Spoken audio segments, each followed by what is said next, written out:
자, 예전에 축구선수 이영표 선수가 노력과 재능에 대한 자기 견해를 밝힌 적이 있더라고요. 주된 내용은 그거죠. 많은 사람들이 노력보다 재능이 더 성공하는데 중요한 요소다라고 생각을 하는데 나는 그렇게 생각하지 않는다. 노력은 재능을 이긴다. 만약에 노력을 해도 뭔가 안 되는 것 같다라고 말하는 사람은 진짜 제대로 된 노력을 안 해서 그런 것일 것이다 라는 얘기를 한 거예요. 그만큼 이제 노력에 대한 중요성을 말을 하니까는 이 의견에 대해서 여러 가지 논란이 있습니다. 무슨 말도 안 되는 소리냐. 노력 중요한 건 알지만 진짜 재능 앞에서는 노력이 무용지물이다. 뭐 이런 극단적인 얘기들도 있고요. 대부분은 중간에서 노력도 중요하고 재능도 중요한데 근데 재능을 절대 무시할 수 없다. 이런 의견으로 이제 수렴이 되는 것 같아요. 저 역시 뭐 비슷한 생각입니다. 노력도 당연히 중요하고요. 재능이 끼치는 영향도 분명히 무시할 수 없어요. 그런데 우리 인생 전반에 걸쳐서는 그냥 이렇게 쉽게 말할 수 있는데 주식시장에 한해서는 많은 분들이 노력보다 재능을 중요하게 여기는 게 아닌가? 이런 생각을 하게 됩니다. 조금 더 정확하게 말하면 이 주식시장에서 많은 분들이 노력의 가치를 굉장히 많이 평가절하하고 있지 않나?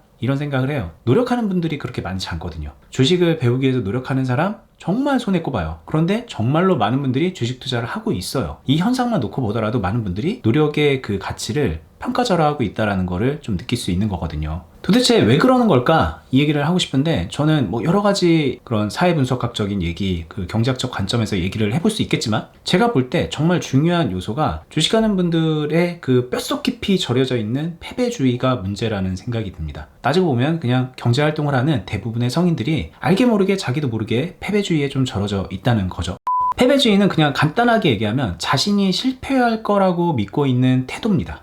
나는 뭘 해도 안 되겠지라는 그런 식의 약간 부정적인 그런 생각을 하게 되는 건데 일단은 환경적으로 너무 안 좋아요. 뭘 해도 성공할 수 있을 것 같은 그런 되게 긍정적인 환경과 주변 기운을 받는 그런 사람이라면 자연스럽게 저는 그 패배주의에 물들지 않을 거라고 생각이 듭니다. 그런데 돈의 관점에서 보면은 우리는 자존감이 높여지기 어려운 환경에서 살고 있어요. 주변을 둘러보면 어디든 나보다 잘 사는 사람이 있어요. 비교하지 말아라. 남과 비교하는 것은 너를 불행하게 만드는 거다. 이런 뭐 되게 자기개발적인 얘기, 동기부여적인 얘기, 이런 좋은 얘기들 아무리 들어도요. 눈에 보이는 걸 어떡해. 저기 나보다 좋은 차를 끌고 다니는 사람들, 나보다 월급이 많은 사람들, 사업을 해서 크게 성공한 사람들, 그런 사람들이 주변에 계속 보이는데 어떡해. 막 어렸을 때 그냥 같이 놀았던 그 친구 중에 누구들도 나보다 훨씬 잘 사는데, 나보다 좋은 동네 사는데 어떡해. 계속 그렇게 환경적인 비교를 하는 와중에 우리가 나이를 들잖아요. 그리고 나이를 들면서 뭐 열심히 노력도 하고 이런저런 시도도 하고 그러는데 격차가 좁혀지지 않는, 내가 노력을 해도 실제로 결과적으로 뭔가 만들어지지 않는 그런 난공불락 같은 그런 격차를 계속 보게 되니까 자기가 원하지 않는데도 스스로 인지하지도 못하는 대로 패배주의가 스물스물 강해지는 거죠. 특히 이 주식시장은 그냥 무조건 돈이잖아요. 사회적 성공은 부모한테 물려받은 뭔가 능력, 재력 뭐 이런 것도 여러 가지가 다 복합적으로 들어가 있지만 주식은 그냥 돈의 논리거든요. 그러니까 나보다 훨씬 더 수익률이 높은 사람, 나보다 돈이 많은 사람, 그런 사람들을 보면서 그런 이유 때문에 그런 심리가 강화되는 걸 거예요. 그리고 그렇게 패배주의가 강화되면 어떻게 되냐면은 자연스럽게 나는 해도 안 되겠지, 그동안 해도 안 됐잖아 라고 하면서 노력의 가치를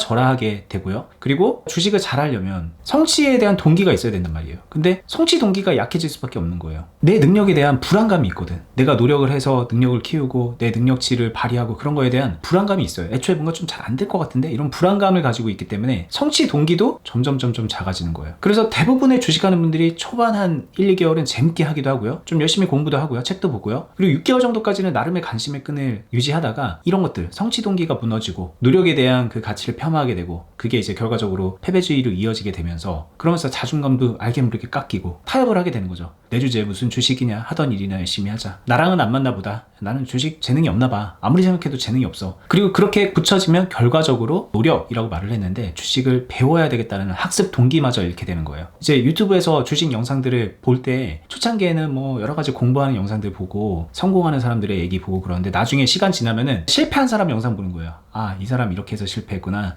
나랑 크게 다르지 않네? 헤헤. 아, 이 사람은 나보다 훨씬 더 심한데? 야, 나는 양반이다. 난 잘했네. 자신의 실패를 쓰다듬어줘요. 그리고 잘했다고 칭찬까지 해줘요. 문제가 점점 심각해지는 거죠. 그러다 보니까 어떻게 되냐. 하기는 합니다. 어떤 방식으로든 주식을 하긴 하는데 양극단으로 빠지는 거예요. 나는 노력을 해도 잘 안 되니까 성취 동기도 되게 약하니까 그냥 안정적인 것만 하는 겁니다. 그냥 이거는 그냥 잃지 않으니까 할게요 라고 하면서 뭐 예를 들면 초대형주, 삼성전자 같은 거 사고 그리고 카카오 같은 거 사고 이거는 망하지는 않겠지. 몇 년 묻어두면 올라가겠지. 그런 식으로 그냥 리스크를 극단적으로 회피하는 그런 주식을 하죠. 큰 금액으로 하는 거는 상상하지도 못해요. 좀 넣다가 어느 순간 딱 이 패배주의가 딱 강하게 머리를 치는 순간 투자금은 절대 늘어나지 않습니다. 2억으로도 하고 싶고 10억으로도 하고 싶다, 100억 만들고 싶다 이런 생각을 했었는데 그냥 100만 원대, 1000만 원대에서 뽁짝뽁짝거리는 데서 만족인 거예요. 나이 좀 있고 제 나이 또래 되면은 한 1억 정도까지는 갑니다. 근데 그거 내 가지고 있는 전체 자산에서 큰 비율 아니니까 그 정도까지 넣어놓고서 그냥 고통받고 있는 거고, 이 정도 고통은 내가 참을 수 있으니까 이상 공부할 생각도 없고 발전할 생각도 없는, 그냥 원금 찾고 싶다, 그냥 이렇게 되는 거죠. 그리고 또 한편의 사람들은 이렇게 극단적인 리스크 회피가 싫죠. 나는 잘 살고 싶어. 내가 아무리 노력의 가치를 평가절하 하고 있고 안 될 거야 라고 생각을 하고 있더라도 나는 잘 살고 싶어. 이런 뭔가 좀 인지부조화가 일어나면서 어떤 선택을 하느냐, 극단적인 리스크 테이킹을 선택합니다. 그냥 미수신용 써가면서 내가 노력을 해도 못 벌고 노력을 안 해도 못 벌 건데 운에라도 맡기자 라는 생각으로 그냥 뛰어드는 거예요. 근데 그런 분들 특징? 공부 별로 안 합니다. 주식 열심히 공부하고 있다라고 말은 하는데 그냥 매일 시장 보면서 그냥 가격 보면서 일일비하고 있는 거고, 거기에 따라서 감정 노동을 하고 있는 거지 실제로 내가 열심히 공부하고 있는 분들을 보기가 어려워요. 그리고 그런 분들이 진짜 너무 많다 보니까 이 인터넷상에서 목소리가 커가지고 그게 마치 맞는 것처럼 얘기가 오가고 있는 그런 이상한 현상도 있다는 거죠. 그래서 저처럼 이렇게 리스크 관리하라는 얘기하고 뭔가 좀 정상적인 투자 얘기를 하는 사람을 보면 비웃고 넘어가고, 그게 뭐냐는 거죠.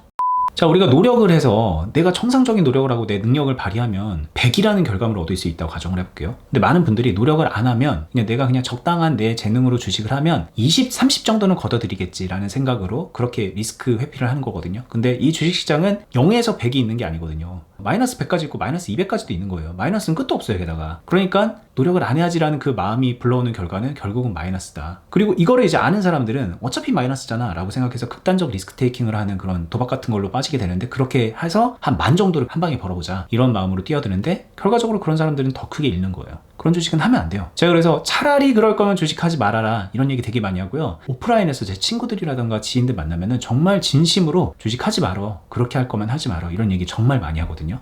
여러분들께 오늘 좀 비슷한 관점에서 얘기를 하고 있는 겁니다. 저는 뭐 재능 중요하다고 봅니다. 주식에서도 재능은 중요해요. 어떤 사람은 똑같은 노력을 해도 더 잘하고 어떤 사람은 좀 힘겹게 하고 그런 게 있어요. 수학적 감각도 그렇고 투자자로서의 그런 마인드적인 그런 재능도 분명히 있습니다. 그런데 확실한 건 있어요. 주식시장에는 천재가 없다. 처음부터 주식시장에 뛰어들어서 잘할 수 있는, 천재처럼 잘할 수 있는 사람은 없다는 거예요. 그 말인즉 누구에게나 노력이 필요하다는 거고요. 진정 좀 제대로 된 노력을 하는 사람, 이건 되게 열심히 그냥 밤 새가면서 노력해라, 하루 종일 시장 보면서 막 온갖 노력을 다 해라, 그런 게 아니라 제가 말하는 진정한 노력은 꾸준히 지치지 않고 시간을 채워가면서 해내는 그런 노력을 말하는 거예요. 관심을 계속 기울이면서 극단적 양극으로 빠지지 않는 이 가운데의 균형점을 찾는, 그걸 계속해서 유지하려는 그런 노력. 그 와중에는 뭐 책도 볼 수 있고 영상도 볼 수 있고 본인이 하고 있는 매매를 가지고 다른 사람한테 검토를 받을 수도 있고 여러 가지 방법이 있겠죠. 근데 그거를 한 달, 두 달, 뭐 6개월 하고 그만두는 게 아니라 꾸준하게 계속 노력을 덧붙일 수 있는 그런 사람이 진짜 좀 제대로 된 노력을 하는 거고요. 물론 굉장히 리스크를 회피한다던가 굉장히 리스크를 키운다던가 그런 식으로 실력도 안 되는데 이런 쪽으로 경험을 쌓고 노력을 하는 거는 저는 그거는 시행착오라고 생각을 하고 하지 말아야 될 거라고 생각을 합니다. 근데 적절한 중간값에서 노력을 하는 사람은 그 노력은 배신당하지 않는다. 여러분들 그렇게 패배주의에 절여 있을 필요 없다. 저도 그랬다. 이런 얘기를 하려고 오늘 영상을 찍어봤고요. 끝까지 보신 분들은 구독 버튼도 한번 눌러주시고 저는 다음에 더 유익한 영상으로 찾아뵐게요. 끝까지 보시느라 수고 많았습니다. 감사합니다.